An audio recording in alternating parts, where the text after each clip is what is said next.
好，来继续来看移民署通知到新党的副秘书长游志斌，讲要补件来证明伊已经放弃掉中国籍，所以外界质疑这个游志斌可能还阁有中国的身份。游志斌是认为伊的告主防泄露了，再去到移民署要求移民署爱伫24小时内提出着证据，证明伊有中国籍。伊嘛到地检署告发到内政部长甲移民署长多利甲泄露秘密。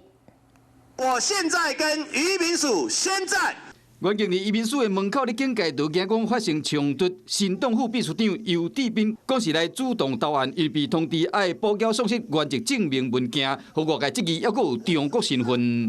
我手上握有游志斌已经撤销中国大陆户籍的证明，为什么移民署你把它搞丢了？移民署在24小时内公告游志斌是否具有中国大陆的户籍？至于有公务人员漏泄秘密，移民署强调讲依法行政，无评论个案。游志斌伫中国福建省出世30年前，申请移民台湾，取得中华民国国籍，是新党的副秘书长主席的特助。上要紧的是桃园市政府的顾问。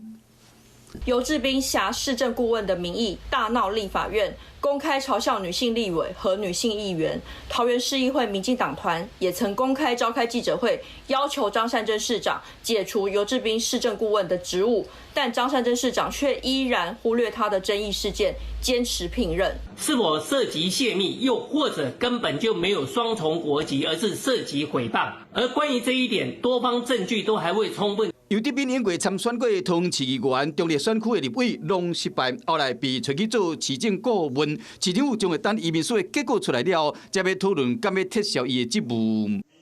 Hello， 我是谢嘉璇。想要掌握最及时的新闻资讯吗？赶快订阅、按赞、开启小铃铛，锁定华视新闻 YouTube 频道。